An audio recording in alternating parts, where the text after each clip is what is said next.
বাংলায় কোনো রকম দাদাগিরির কালচার চলবে না, দায়িত্ব নিয়ে সাফ জানিয়ে দিয়েছে বর্তমান রাজ্য সরকার।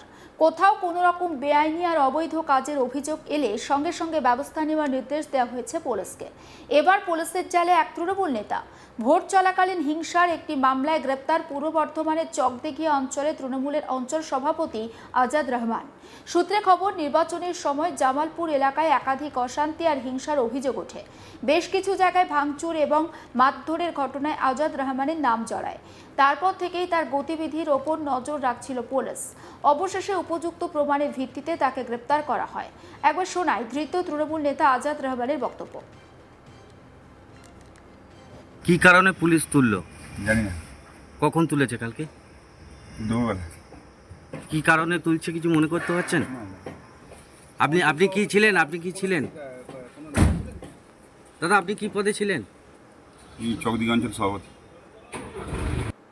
তদন্তকারীদের অনুমান, আজাদ রহমানকে জিজ্ঞাসাবাদ করলে ওই হিংসার ঘটনায় আরও কারা যুক্ত ছিলেন এবং ঘটনার নেপথ্যে বড় কোনো ষড়যন্ত্র ছিল কিনা সেই বিষয়ে গুরুত্বপূর্ণ তথ্য পাওয়া যেতে পারে। পুলিশের পক্ষ থেকে জানানো হয়েছে, আইন নিজের পথে চলবে এবং কোনো অপরাধীকে রেয়াত করা হবে না। উল্লেখ্য, কেউ কোনো রকম অশান্তি ছড়ালে তাকে যে কোনোভাবেই ছাড় দেওয়া হবে না, একথা আগেই জানিয়েছিল পূর্ব বর্ধমান জেলা পুলিশ। একবার শোনায় পুলিশ সুপার সায়ক দাস কি বলছেন সেই বক্তব্য। আপনারা এই বার্তাটা পুলিশ প্রশাসনের এই যে নির্দেশগুলো, এগুলো একটু আপনারা ভালো করে সার্কুলেট করুন, যাতে পূর্ব বর্ধমান জেলার সবার কাছে বার্তাটা পৌঁছে যায়। বার্তাটা খুব সিম্পল আছে। ল অ্যান্ড অর্ডার কোনো রকম ভাবে কেউ যদি চ্যালেঞ্জ করেন, তাকে কিন্তু তার কনসিকুয়েন্স ফেস করতে হবে। লাস্ট 30 ঘন্টার মধ্যে জেলায় কিছু বিক্ষিপ্ত ঘটনা ঘটেছে। কোনো বড় ঘটনা ঘটেনি, কিন্তু আমরা বড় ঘটনা ঘটার জন্য ওয়েট করছি না। অলরেডি 50টার উপর এফআইআর জেলায় হয়েছে। কালকেও সারা রাত ধরে রেড হয়েছে এবং 150-র উপর অ্যারেস্ট কিন্তু জেলা ইতিমধ্যে হয়েছে। তো আপনারা এখানকার যারা লোকাল মিডিয়া আছেন, প্রিন্ট, ইলেকট্রনিক, সোশ্যাল, সব মিডিয়াকে আমি বলছি, আপনারা এই বার্তাটা ক্লিয়ারলি কিন্তু সব জায়গায় একটু পৌঁছে দিন। আপনাদের যারা ফলোয়ার্স আছে তাদের মধ্যে দিয়ে এটা আমার রিকোয়েস্ট থাকবে। এটা খুব ক্লিয়ার, কারোর মাথায় যেন একটা ডাউট না থাকে। ইলেকশন হয়ে গেছে, রেজাল্ট ডিক্লেয়ার হয়ে গেছে, এখন কোনো রকম ভায়োলেন্স, ভ্যান্ডালিজম, কোনো রকম ইনস্টিগেশন, এগুলোর প্রতি কিন্তু 0 টলারেন্স থাকবে। সেটা যে লাইন থেকে আসুক, যে অ্যাঙ্গেল থেকে আসুক, যে কোনো পলিটিক্যাল, রিলিজিয়ান, কমিউনাল, কোনো রকম অ্যাঙ্গেল থেকে কোনো রকম কোনো ছাড় তাকে দেওয়া হবে না। এটা 0 টলারেন্স থাকছে এবং সিএপিএফ এর সাথে পুলিশের জয়েন্ট মুভমেন্ট থাকছে গোটা জেলা জুড়ে। আমাদের প্রতিটা থানাতে কিউআরটি মুভ করছে, ফ্ল্যাগ মার্চ হচ্ছে, পিকেট চলছে এবং রেড চলছে। কালকেও সারা রাত ধরে রেড হয়েছে, আজকেও হবে। তো একটাই আমার পূর্ব বর্ধমান জেলাবাসীর কাছে অনুরোধ থাকবে যে ইলেকশন হয়ে গেছে, এখন কেউ কোনো রকম কোনো প্রভোকেশনে পা দেবেন না। কোনো পলিটিক্যাল ভায়োলেন্স, কোনো কমিউনাল ইনস্টিগেশন, ইভেন কালকে রিউমার স্প্রেড করার জন্য আমরা অ্যারেস্ট করেছি। তো এইটার ব্যাপারে আমাদের স্ট্যান্স ইজ ভেরি ফার্ম।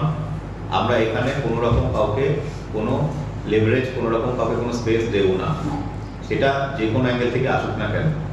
তো এটা সবাইকে বলছি যে আপনারা এটা বুঝে নিন এবং অ্যান্টি সোশ্যালস, ট্রাভেল মঙ্গার্স, যারা এই বার্তাটা শুনছেন, ক্লিয়ার মাথায় ঢুকিয়ে নিন, আপনাদের কিন্তু কোনো শেল্টার পাবেন না। তো যা হয়েছে আমরা তো অ্যাকশন নিচ্ছি। এরপর কোনো জায়গায় যদি কিছু রকম ঘটনা ঘটে, তার সিভিয়ার কনসিকুয়েন্স কিন্তু ফেস করতে হবে। সেন্ট্রাল ফোর্স এবং পুলিশ কিন্তু সমস্ত জায়গায় মোতায়েন আছে, রাউন্ড দ্য ক্লক, এবং আমরা মুভমেন্টের মধ্যেও আছি। তো কোনো জায়গায় কেউ যদি এখনো মনে করছেন কোনো ননসেন্স করবেন, কোনো স্টুপিড অ্যাক্টিভিটি করবেন, কোনো ল অ্যান্ড অর্ডারকে কোনো রকমভাবে চ্যালেঞ্জ করার কোনো যদি মাথাতেও আসে, তো সেই ভাবনা সরিয়ে দিন। আদারওয়াইজ কিন্তু পরে আপনাদেরকে সিভিয়ার কনসিকুয়েন্স ফেস করতে হবে। তো এটা ক্লিয়ার ডাইরেকশন আছে। I hope anti social travel Munger যারা আছেন তারা নিজেদেরকে শুধরে নেবেন। লাস্ট চান্স আছে। এরপর যদি কোথাও কোনো রকম কিছু ঘটনা ঘটছে, তো আমরা কোনো রকমভাবে কিন্তু কাউকে এন্টারটেন করবো না এবং এনশিওর হবে কালকে রাতে যেরকম ধরপাকড় শুরু হয়েছে এটা কিন্তু চলবে। তো এটার মানে এই নেই কি তারপরও কেউ কিছু ফ্যান্সি করবে কি আমি এটা করে দেবো তো আমাকে সেফগার্ড দেবে, nobody can give you safeguard, that is my guarantee. তো এটাকে আপনারা ভালো করে মাথায় ঢুকিয়ে নিন এবং return back to a normal life. কোনো রকম হোলিগানিজম, কোনো রকম মাসেল ফ্লেক্সিং, কোনো রকম পাওয়ার প্রজেকশন কেউ করতে আসবেন না। ল মেনে চলুন, ল অ্যাবাইডিং সিটিজেন হন। কোনো রকমভাবে কিছু ডিস্টার্ব করতে আসবেন তাহলে কিন্তু আপনাদেরকে ছেড়ে কথা বলা হবে না। এটা আমি সমস্ত অ্যান্টি সোশ্যাল সমস্ত ট্রাভেল মঙ্গারদেরকে বলে দিলাম। মমতা ব্যানার্জির আমলে পুলিশের হাত পা বাঁধা ছিল, কিন্তু বিজেপির আমলে পুলিশ স্বাধীনভাবে কাজ করতে পারছে বলে মনে করছেন বিজেপি নেতা প্রধান চন্দ্র পাল। শোনাবো বিজেপি নেতা প্রধান চন্দ্র পালের বক্তব্য। এখন দেখতে পাচ্ছেন জামালপুরের পরিস্থিতি। এখন বর্তমানে গণতন্ত্র যে প্রতিষ্ঠিত হয়েছে তার জ্বলন্ত উদাহরণ আমরা পাচ্ছি দিকে দিকে। কারণ প্রশাসনকে স্তব্ধ করে রাখা হয়েছে।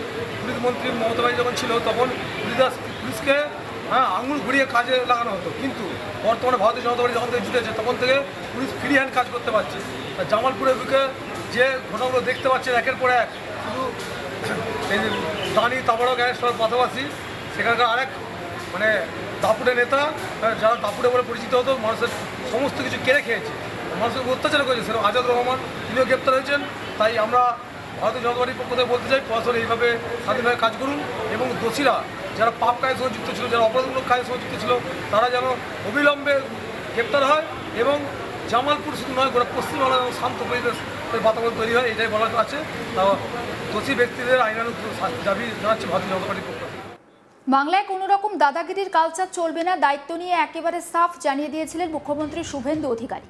কোনো রকম বেআইনি আর অবৈধ কাজের অভিযোগ এলে একেবারে সঙ্গে সঙ্গে ব্যবস্থা নেওয়ার নির্দেশ দেওয়া হয়েছিল পুলিশকে।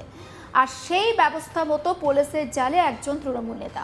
আমরা জানি যে ভোট চলাকালীন হিংসার একটি মামলায় গ্রেপ্তার পূর্ব বর্ধমানের চকদিহি অঞ্চলে তৃণমূলের অঞ্চল সভাপতি আজাদ রহমান। নির্বাচনের সময় জামালপুর এলাকায় একাধিক অশান্তি আর হিংসার ঘটনা ঘটেছিল, আপনারা প্রত্যেকেই জানেন।